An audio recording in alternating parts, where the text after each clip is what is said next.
Greetings, my brothers and sisters. One love, one heart, one destiny. Understand and saving our fighting, fleeing, and freezing youth.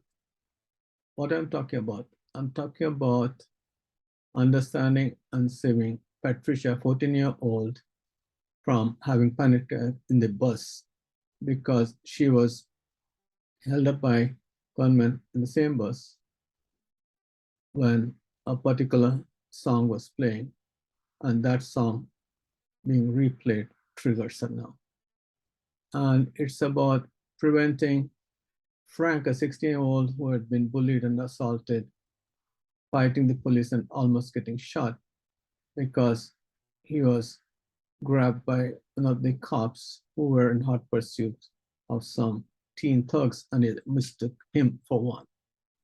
And it's about preventing Sharon, an 11-year-old who is physically abused by her mother, taking a flight like a jet from a class and running onto the road and endangering herself. It's also understanding and saving Samuel, a 10-year-old who is sexually abused by his uncle, freezing in the class when a teacher who resembles his uncle talks to him. And frustrated, he also tried to kill himself.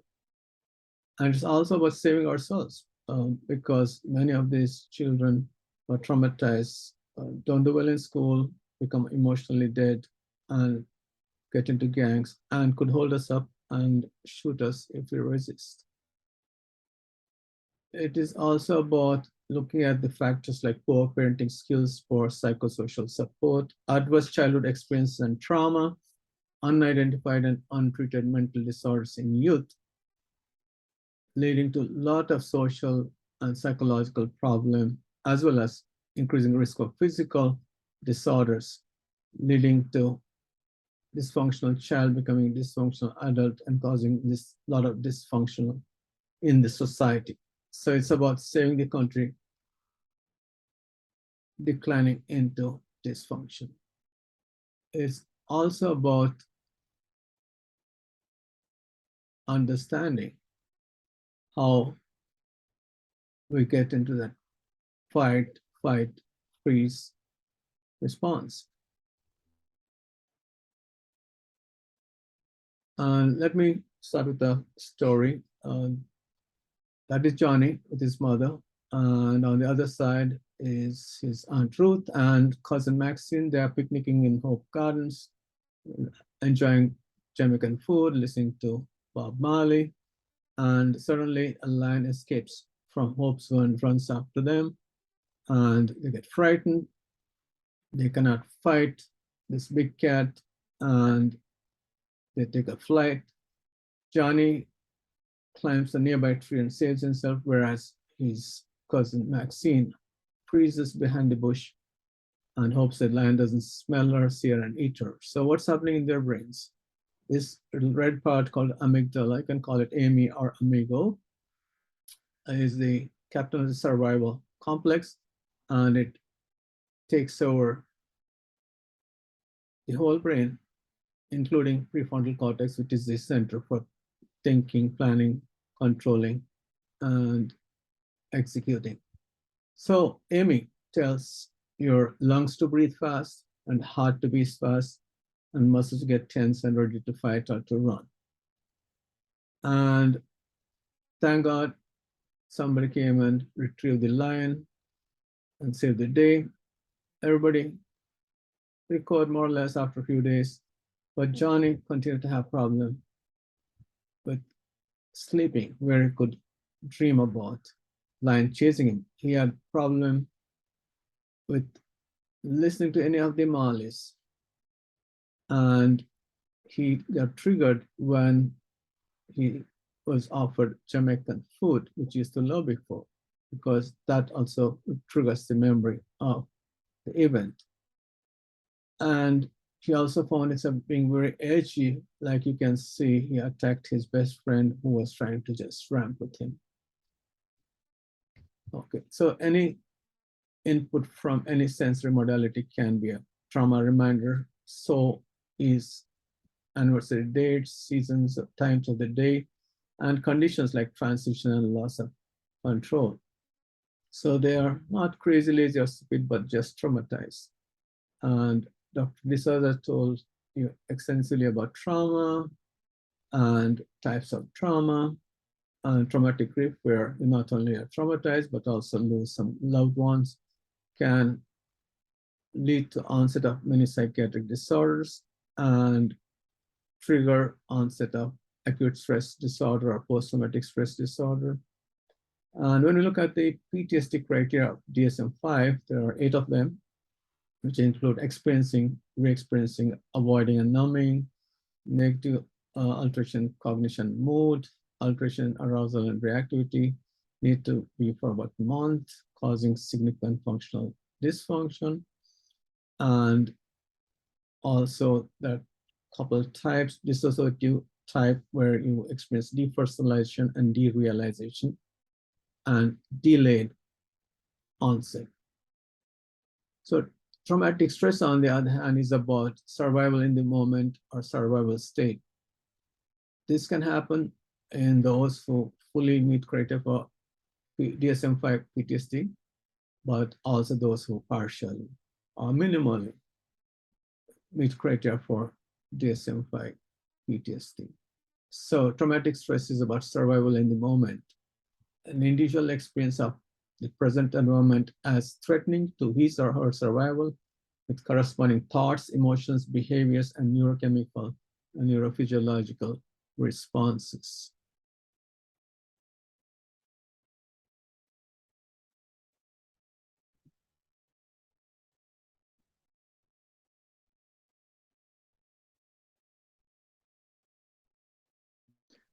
And there is a survival state or survival in the moment, which can manifest itself into different states, where a child could be regulating, where it is restful, calm, engaged in her or his environment, or could be revving, being triggered, vigilant, and trying to manage strong emotions like anger and fear, or could be in the state of re-experiencing, where fight, flight, freeze takes place, coping skills are overwhelmed, and hopefully with some help can reconstitute, calm down, and begin to manage the emotions and re-engage into the environment.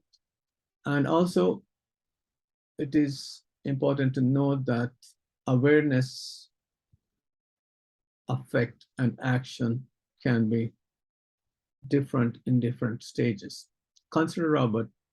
Robert is a 10-year-old boy with a history of severe physical abuse from his stepfather, long history of extreme and impulsive aggressive behavior. While on the playground at recess, another child made a demeaning comment about him, and without thinking, Robert lunged at him and continued to pound him in the face with his fist until security guard pulled him out. It's also important to know what could be happening in terms of his awareness, affect, and action. For example, he was in a regulated state when playing basketball, waiting for a pass on the net from his friend, is aware of where the friend was, and was excited to be part of the game, and also was waving arms, indicating for his friend to pass. And when another child on the court called him a girl, he got triggered and started revving, where his awareness was affected, did not remember anything clearly. He got into rage and had a clenched fist and froze in the middle of the court. And he went into a re-experience stage where, in spite of children around him screaming, suffering to break him up, he was in a rage, pounding boys' face into his basketball court. And he doesn't remember how that happened. And only thing he remembers is he was told that he's on top of the child.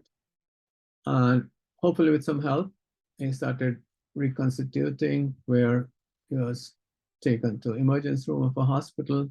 They're sitting there and thinking about random things, but his affect was one of shame, embarrassment, worry, and exhaustion. Consider Dennis. She's a 16-year-old girl with a history of sexual abuse from her mother's ex-boyfriend. While at a local mall with friends, she saw a man who frightened her. Later reported that this man reminded her of her mother's ex-boyfriend. Dennis remembers becoming extremely anxious and flooded with memories of sexual abuse. She does not remember walking away. Her friends found her curled up in the bathroom, still unresponsive. So Dennis was in a regulated state in the shopping mall, thinking about good stuff, enjoying her day, laughing and shopping, but got triggered when she saw a man who looks like Bob, his mother's boyfriend. She couldn't breathe and she felt she's going to die. There's a panic on her face and she started running and hid in the bathroom. When she re-experienced, not sure, wondering what is happening to her, will that person come and rape her? She was having flashbacks. The dread was written clearly on her face, and she was lying on the ground frozen. And with some help from our friends, she started reconstituting where she remembered her friends helping her. She is still confused and wondering she is safe, but a bit calmer and begin to move and defreeze herself. And it's important to know how to prioritize our response to different stages of behavior. For example, if the child is regulating, restful, calm, and engaged, our job is to minimize triggers to prevent escalation. If the child is already triggered in a revving phase, is vigilant, and having hard time managing anger and anxiety and such, it's our job to help regulate emotions. If, unfortunately, the child enters into a phase of re-experiencing fight, flight, or freeze mode, where coping skills are not working and child is struggling, our priority should be to contain the child and not to re-traumatize, keep the child safe. And hopefully with our assistance, child will start reconstituting and beginning to re-engage with the environment and manage the emotions better, but still we need to make sure that we give the child support and not rush the child. So it is important for us to check if the environment is safe, or is there a need for removing the child from the area to reduce noise and other stimulation. Remind the child that you're just there to help and keep them safe, and intervene as soon as possible. We ourselves have to be calm in that situation and stay neutral, or use short sentences to tell the child what to do, and a backup emergency plan just in case things don't work out.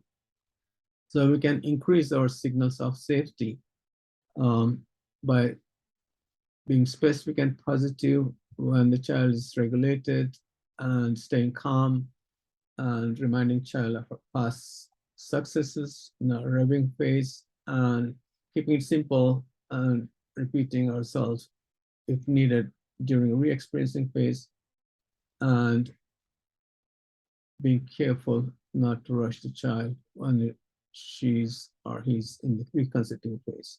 There are ways of grounding which are very helpful: mental, physical, and soothing. And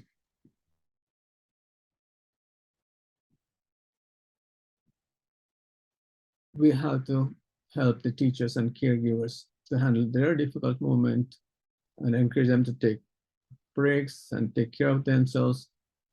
It's important to appreciate these survival moments don't happen in isolation. They happen in school, family, and community.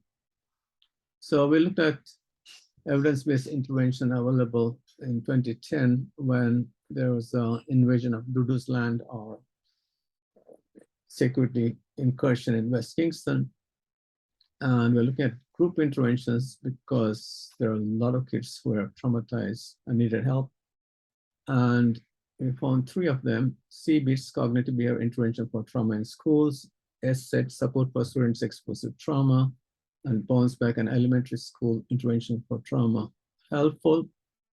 And we took essential elements and we adapted, optionalized, and came up with intervention number 1, Bounce Back Together, where we train the guidance counselors to train teachers, and in the family, parenting mentors to help the family, and in the community, youth workers and community health workers to help families. And this intervention typically is 6 sessions in group setting, 2 hours each, once a week. And what we did is we had the session on a Friday afternoon. They could read about it over the weekend and employ it in the classroom setting. Teachers employ this in the classroom setting as part of the everyday activity, not as an isolated intervention. But the guidance and counselors can offer the Bounce Back 1 intervention to those who are more traumatized, more impaired, and Bounce Back 1 has 6 sessions where you let them know what trauma does to them and teach them how to deal with by relaxation, belly breathing, relaxing muscles, visualization, help them to know how their thoughts and feelings and body sensations affect their behavior, give them coping skills to deal with upsetting feelings, and hopefully they'll have a feeling survival kit when they leave. Of course, if there is deterioration or severity which needs referral, please do refer. And there's Bounce Back 2, which is delivered by trainers, clinicians from Child Guidance Clinic, could be victim support services, guidance and counseling unit of Ministry of Education. And trainees are guidance counselors. Again, it's the 8 individual session, 1 hour each, once a week. Close collaboration with the caregivers is essential. And it has sessions to revise all that has been learned in Bounce Back 1, plus trauma narrative, as well as helping child to battle trauma reminders, keeping the child safe in the circle of safety, and making them optimistic about the future is so important. And what about natural man-made disasters? There's an intervention called Skills for Psychological Recovery, which can be given in a community setting. Of course, it has to be Jamaicanized like everything else. And to summarize, interventions Bounce Back Together teaches giving children skills and knowledge about trauma in the classroom setting on an everyday basis. Bounce Back 1, 6 sessions, once a week, given by guidance counselors to students, or parent mentors to parents, or community health workers and youth workers to the members of the community, children particularly. And Bounce Back 2, delivered by professionals, could be also some trained guidance counselors for next 8 weeks. But some children have more severe conditions like conduct disorder and so on, which need a long-term intervention like Bounce Back Better, which is about 2 or 3 years. And of course, post-disaster psychological first aid and skills for psychological recovery are helpful. And we don't have to reinvent wheel. We can insert it in pre-existing programs. It's important to remember that it's not only children, but parents and teachers also need help. And sometimes they need individual trauma-focused intervention. So you might say this is a war to save our children. This needs an army of healers. But I say there is hope. For example, Senator Dr. Longmore, president of JPA, in collaboration with JPES, that is Jamaica Psychological Society, Ministry of Health, Education, launched an intervention called Mental Wellness Now. In a very short period, she managed to get 24 psychologists to go to 45 schools and reach 1,000 children and give them idea about mental wellness and skills to improve their mental health. And Dr. Laibara is relentlessly working on introducing school mental health curriculum in school setting. Ms. McIntosh from Ministry of National Security is involved in putting together and executing integrated service delivery, which is school-based and community-based intervention for children very high risk of violence and antisocial behavior. We have wonderful interventions reaching different set of children, like school-wide positive behavior intervention support, child diversion program, and recently Minister of Education put together a set of brilliant people to help them with the character education curriculum. So in conclusion, if we can just shut the red eyes and transform the bad minds, there is no problem our creativity and ingenuity cannot overcome. So I invite you to join hands and do whatever you can to safely and effectively to help our traumatized youth. My brothers and sisters, please help prevent Jamaica, our beautiful land of wood and water, from becoming a place of blood and slaughter. Thank you.